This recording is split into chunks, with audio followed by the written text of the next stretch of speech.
What's going on, y'all? What it is. So let's go ahead and slide on these topics. And the first thing I want to talk about is a very incredibly sad story, but we know that it was inevitable given his age. And that's the fact that legendary music producer Quincy Jones has passed away at the age of 91. Now, when I think of Quincy, I get this overwhelming sense of nostalgia that comes over me because he's responsible for producing and finding some great musical talent out there that their music and his production will stand the test of time. I mean, the man was just a genius. Now, I do see some people bringing up the fact that Quincy was tied to some darkness. They're talking about his ties to Oprah and handling and things of that nature. Also, a lot of people are bringing up the fact that Quincy may have had an inappropriate relationship with Tevin when Tevin was just a youngin', but none of that has been proven in the court of law. Also, Tevin came out and debunked those rumors, but you still have some people that say that Quincy was the original Diddy before Diddy.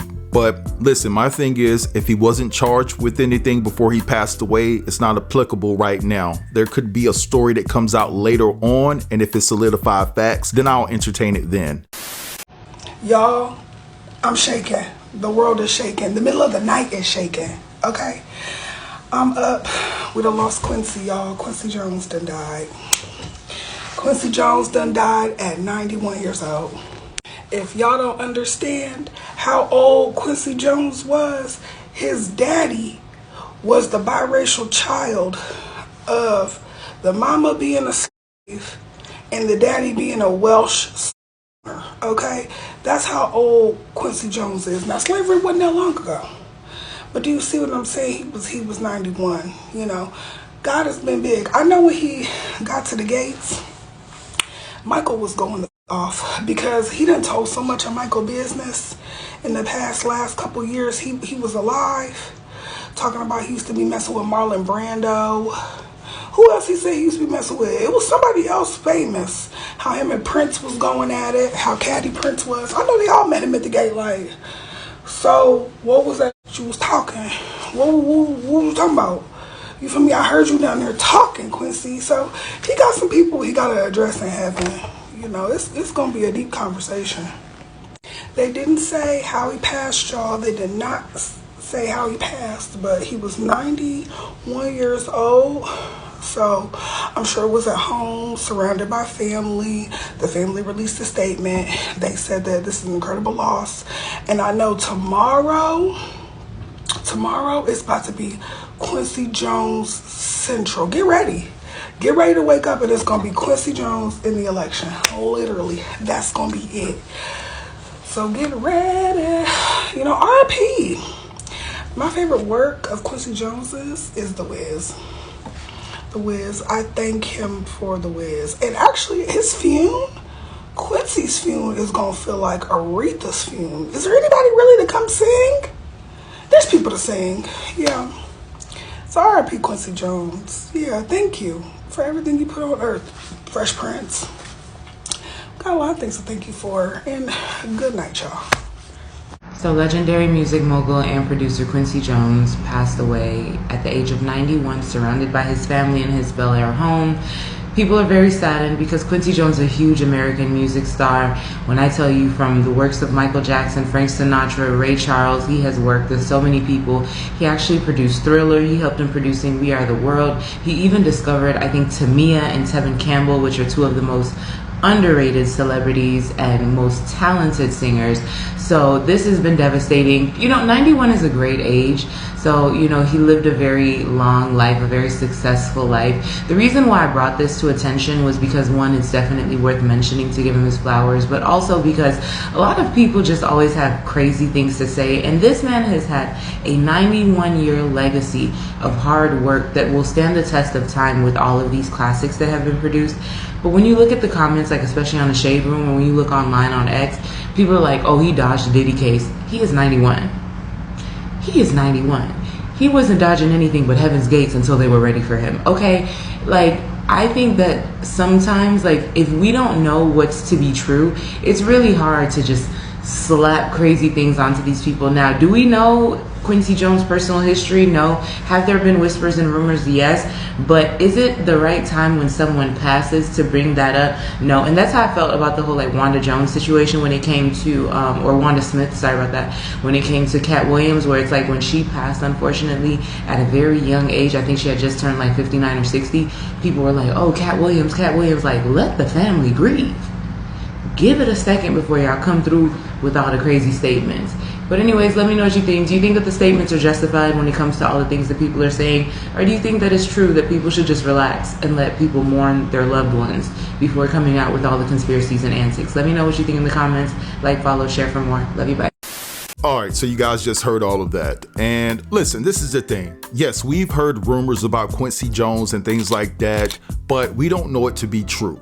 And like I said, he was never brought in for questioning, at least not to my knowledge, and I haven't seen a publication that actually backs that claim. But, you know, just chill for a second. I do think that there's going to be stories that are going to come out, whether they're true or false, because you know a lot of people like to talk when people pass away, but they never say anything when the person is alive, right? Now, I do want to close this segment by saying this: just because Quincy gave us timeless music and long-lasting memories does not mean that he's above reproach if he was indulging in some unethical behavior, and later on it comes out that he was just another demon sitting at the Hollywood table. But for now, I say just chill and give this man his flowers and listen to his music all day and listen to the music that he helped produce. Okay, but anyway, I want to move along because there's this disturbing video that's circulating over social media.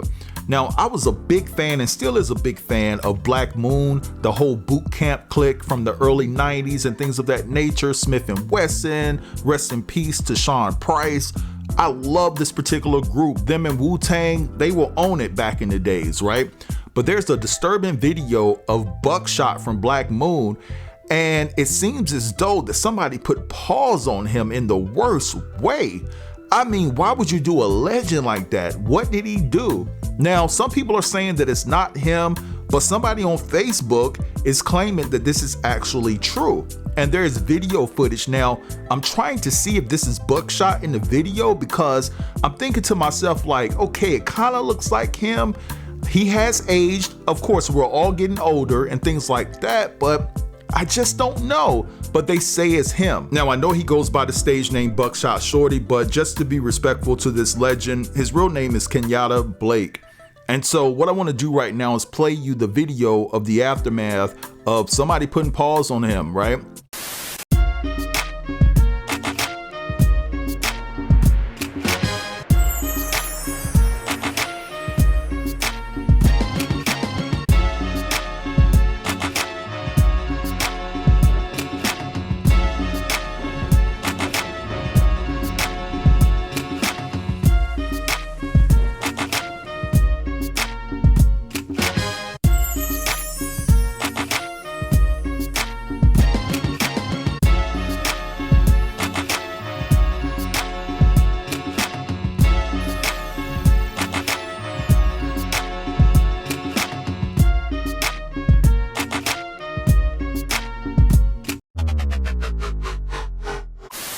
All right, so you guys just saw all of that. Now, I got a picture of Buckshot, and there's a picture of him on the left, but look at the picture on the right, and that comes from the video that you guys just saw. Can you compare the two? Is there a similarity between them? Is this Buckshot? Listen, he has an Instagram account, and he hasn't said anything.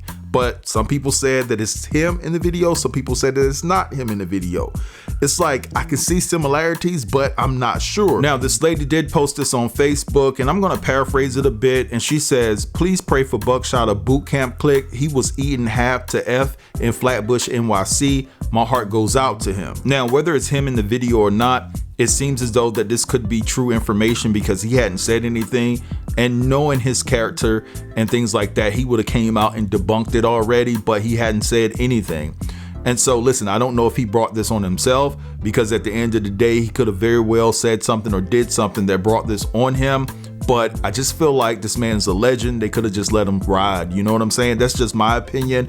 But I don't know what he did or if he didn't do anything, because people are just nasty and evil these days. And because he's a part of the boot camp clique, and because he had some success back in the day, some people just look to make an example out of people like that, you know? So we're just praying for his speedy recovery. That's all I can say about that situation. But anyway, with that said, let's move along. And I want to talk about Diddy. There's a few updates as it pertains to his case. They're saying that 400 lawsuits have been filed against him. 400 more lawsuits have been filed against Diddy. And also there's information that has come out about the NDAs that Diddy had people to sign when they went to his parties. And then there's this guy that has been informed that the person in jail is not Diddy. So what I've been telling you guys all along is the fact that Diddy is not there, and he's basically corroborating the same thing I heard from our plug. Now, whether his account is true or factual, it remains to be seen. We know that people put out things just to get clicks and views, but these are the things that I'm hearing too. So I don't want to say that I support what he's saying, but I will say I've heard the same things, and I just want to play you guys those videos, and then I'll be back to close the video. Listen to this, Tick. I never report on hip-hop news, not my lane, but I got some exclusive Diddy news, 101, nobody knows this shit, right? And this is why it happened. Right now, where Diddy is being held at the Federal Bureau prison, which is in Brooklyn, right? Check this shit out. About a week ago, I was getting a haircut, right? Obviously, I look disgusting right now. And within my haircut, one of the barbers, right, was talking, and what he said really made me wake up from my haircut, because I was knocked out getting a haircut. This walked in and said, yo, y'all not gonna believe what my friend told me. We're like, what your friend told you? I'm listening while I'm getting a haircut. He goes, why my friend just left the Federal Bureau prison in Brooklyn, and he said that the that's supposed to be Diddy in prison is not Diddy. He said it's not Diddy. Everybody knows it. They said Diddy is not in that prison. It's all cap. And it all made sense to me when one time I heard in the news that Diddy didn't want to be moved from that Brooklyn MDC, if I'm correct, the Federal Bureau prison. And now, if you go look at the news, the prison got raided by another special team of FBI. Whatever they lie and put to the media for we could think is what they think. I mean, for we could think what they went there for is a complete lie. Those are there because someone snitched and said that Diddy is not really in that prison. This is exclusive news. Now, whether the barber was lying or not, it's pretty intense to lie about something like that. But he said once again that his friend that was in the Bureau prison, right, the MDC in Brooklyn, he said that when they will walk or anything revolving Diddy, the guy that is in there is not Diddy, but they use his body as the entity to say is Diddy. Diddy is not in the MDC Federal Bureau prison. And if I'm wrong, I'm wrong, and I don't give a fuck. But what a coincidence right now. If you go on the news, they're saying that the MDC Federal Bureau prison is being raided by the FBI. And their excuses are due to violence or corruption. No, it's because Diddy is not there. That's some real New York shit, son. It's crazy. There you go. My mom, Diddy, no matter what you going through, you just always find a way to get out of it, huh, homie? Crazy. Exclusive 101. Banger. Diddy is about to be hit with 400 lawsuits. And all of these new lawsuits are going to be coming from Tony Busby, where the numbers have already increased to 150 plus victims. Tony Busby said more than 400 additional victims have passed the investigation into their claims about Diddy. Tony Busby told us when he announced 120 people that he was representing against Diddy out of 3,000 that he has investigators that work for his team, and they are siphoning out all of the claims to make sure the people that they are representing have evidence that they can use to help prove their claims in a court of law. He said some were pictures, photos, going to venues and corroborating the fact that these people were at these places when they said that they were, and that Diddy was too. Now he has 400 more people that he's going to be possibly representing against Diddy. I thought 120 was an insane amount that has already grew to 150 plus. But now we're talking about 400 more added to that. That is like 550 people filing lawsuits against Diddy. Tony Busby says that he intends on picking up the pace of filing these lawsuits. And buddy, I don't blame you, because it looks like you have a long way to go. I mean, I had a feeling that as time went on that we were going to get more and more people, but I was not expecting 400 more people to be investigated on their claims and then them possibly actually being represented by Tony Busby. And I will try to keep up as best as I can, giving you information out of these lawsuits themselves, because the media misses a lot of information, and they also don't include the pictures and photographs that are included in these lawsuits. And I did something special for y'all. I went ahead and made a Patreon where I have uploaded every single Diddy lawsuit that is already out, and I will continue to do so, because this is a lot of lawsuits, so I don't know how I'm going to be able to keep covering each and every one. So now you guys can go to my Patreon at Kadisha Lynn, and you guys can read every single lawsuit and every single detail and look at these photos in these lawsuits for yourself. And this doesn't mean that I am done reading Diddy lawsuits on TikTok for you guys. I will continue to do that, but it is going to be extremely hard to keep up with all of these lawsuits, because right now we are talking about a possible 500 or more lawsuits that still need to come out about Diddy. And according to Tony Busby, because of how many lawsuits he has, he is going to be shooting these lawsuits out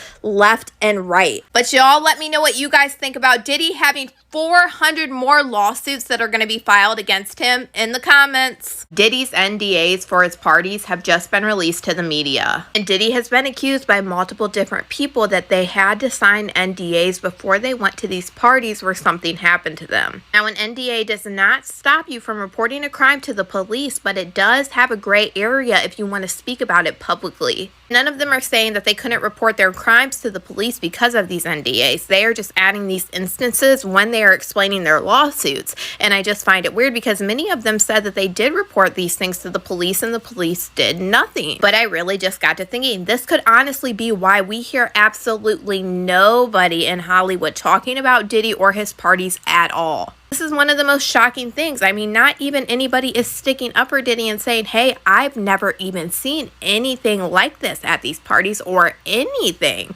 Well, if you've ever been to a Diddy party, this NDA could possibly explain why we hear from absolutely nobody. And I am not saying every single one of these people that are not talking are innocent, because that is definitely not where I'm getting at. But even if you went to a Diddy party and you did see nothing, legally, you wouldn't be able to speak about it because of this NDA. So as you can see here, this is the standard Combs NDA that TMZ actually received a copy on. And this document is a pretty standard non-disclosure agreement that prevents signees from sharing information related to Diddy, his family members, current or former partners, spouses of friends, or business associates. These attendees are not allowed to give interviews, write books, or otherwise give information about Diddy or the parties without prior written consent. This NDA tells signees that they cannot photograph, film, or record, or have another person photograph, film, or record Diddy or anyone in his orbit without his written consent, and specifically names social media sites where attendees can't post photos of Diddy that he doesn't sign off on. What's crazy about this NDA to me is the length of Diddy's NDA.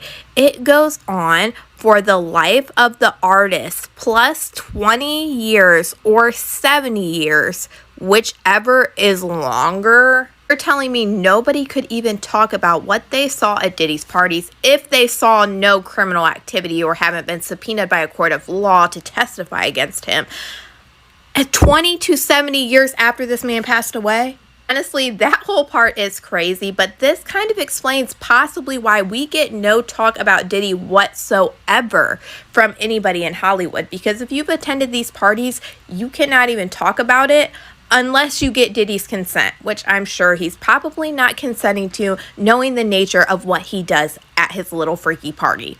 Because then you're going to have people cooperating that certain people were there, blah, blah, blah, blah, blah, blah. So if the feds don't ask, I'm pretty sure he's not going to sign off and be like, please do tell. I'm not going to read this whole entire NDA. I pretty much gave you the gist about what is in this NDA, but I will go ahead and upload this to my Patreon where you guys can go ahead and go on over and look at it for free. So go on over to Kadisha Lynn at Patreon and you guys can go ahead and read this whole thing if it's something you'd like to do. But y'all let me know what you guys think about all this in the comments.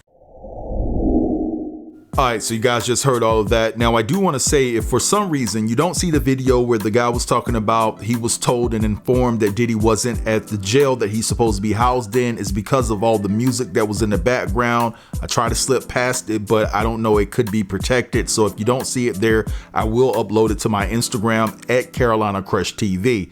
But in a nutshell, there was a raid that took place at the jail that Diddy is supposed to be housed in, and they seized drugs, weapons, and also electronic devices. Now, they did try to come out and say that this had nothing to do with Diddy, but my question is, you already have federal officers in place at that particular jail. They can do their own shakedown of that jail. Why did the outside feds have to come in and do a shakedown?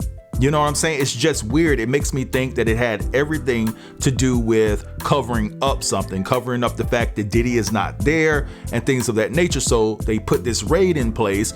And of course, these guys probably did have some of the things that they said that they raided the jail for. But to me, it comes across as they're making it about Diddy without saying it's about Diddy. You get what I'm saying? Because they didn't have a raid by the feds in years prior to this. I looked it up. There was no raid. But all of a sudden, when Diddy get housed in this jail, right, they're going to go sweep the jail for drugs, weapons, and things of that nature, and et cetera, and et cetera. So to the public, it makes the public feel like, well, maybe Diddy is there. He just got locked up. Then all of a sudden the feds are coming in to do this raid or whatever. They're trying to clean house. Is Diddy on the inside doing something? Is he running things? Is he getting electronics and things like that he's not supposed to have? You see what I'm saying? So it's just something odd about that whole particular operation that went down.